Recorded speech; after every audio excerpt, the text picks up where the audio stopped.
Namamasukan bilang utility maintenance sa isang gasoline station ang asawa ni Aling Janet na siyang tanging nagtatrabaho para sa kanilang pamilya. Sumusweldo aniya ang kanyang asawa ng higit 10,000 piso kada buwan. Subalit kulang na kulang aniya ito para tustusan ang kanilang pangailangan sa araw-araw. Sa isang buwan, umaabot sa halos 6,000 ang ginagastos ng kanilang pamilya kasama na ang upas sa bahay, tubig, kuryente at baon sa eskwela ng kanilang mga anak. Hindi pa dyan kasama ang gastos sa pagkain at pagpapaaral sa mga bata. 4 sana ang anak nilang nag-aaral, subalit napahinto ang kanilang panganay dahil sa kahirapan sa buhay. Pero yung sinasabi nilang 10,000, kulang yun. Hindi sapat sa isang pamilya. Lalo na pag may pinapaaral. Sa 70 pesos sa bigas, magkano? Ulam mo, pamasahe ng mga bata, baon. Napakakulang. Sobrang kulang talaga. Isa lamang ang pamilya ni Aling Janet sa mga halimbawa ng tunay na sitwasyon ng mahihirap na pamilyang Pilipino. Para sa Ibon Foundation, ang ganitong kalagayan ng mga Pilipino ang tunay na sumasalamin sa kahirapan. Kaya naman para sa kanila, hindi makatotohanan ang pinakahuling ulat ng Philippine Statistics Authority o PSA hinggil sa pagbaba ng poverty incidence o ang antas ng kahirapan sa bansa. Maraming ng pagiging unrealistic niya. Una na lang, itinatago niya yung totoong bilang ng mga mamamayan na hindi sumasapat yung kanilang kita sa pang-araw-araw.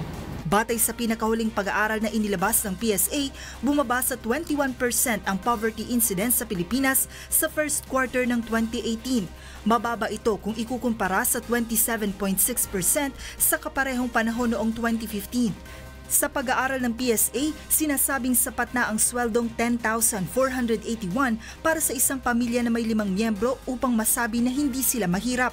Pero hindi sang-ayon dito ang Ibon Foundation dahil questionable para sa kanila ang naging batayan ng pag-aaral ng PSA. Ang baba naman noon, no? Para sabihin na sapat na yon, para sabihin hindi tayo mahirap. Mababang antas ng kahirapan, mababang incidence ng kahirapan, therefore mababang effort mula sa gobyerno para sa poverty, no? Kaya ang tingin namin ay parang wala na yatang plano, no, yung ating pamahalaan na medyo taasan naman niya yung kanyang pagsusumikap para iangat ang karamihan sa atin mula sa kahirapan. Kung ang Ibon Foundation ang tatanungin, nasa 29,470 pesos o 195 pesos kada individual ang dapat na kinikita ng isang pamilya na may 5 miyembro upang masabi na hindi sila mahirap. Malayong-malayo ito sa pagtaya ng PSA kung saan papatak lamang sa 70 pesos kada tao sa loob ng isang araw ang sinasabi nilang sapat na budget. Hindi pa aniya dyan kasama sa higit 10,000 na sweldo ang mga kinakaltas para sa benepisyo at buwis na binabayaran ng isang manggagawa. Sinubukan ng UNTV News Team na pagkumparahin ang kinikita ng isang parking boy, jeepney barker at pulubi kaysa sa isang ordinaryong trabahador. At natuklasan namin na mas malaki pa pala ang kanilang kinikita kaysa sa mga namamasukan. Hindi pare-pareho kamukha ngayon. Walang tao. Yung pinakamataas 500 isang araw. Kumisan 3, kumisan 4, hindi pare-pareho dahil sa tao. Po, nasa 450, 500 gano'n yung nakinikita. Sa 350, swerte na pag nakakalimandaan o 500. Bali, sa ganung bagay, pinagkakasya lang. Noong nakaraang taon, naging kontrobersyal ang National Economic and Development Authority o NEDA dahil sa pahayag nito na sapat ang 10,000 pisong budget upang maayos na makapamuhay ang isang pamilyang may 5 miyembro.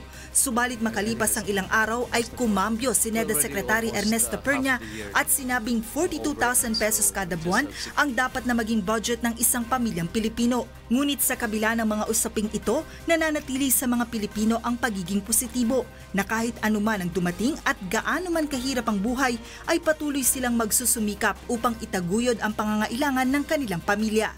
Joan Nano, UNTV News and Rescue, Quezon City.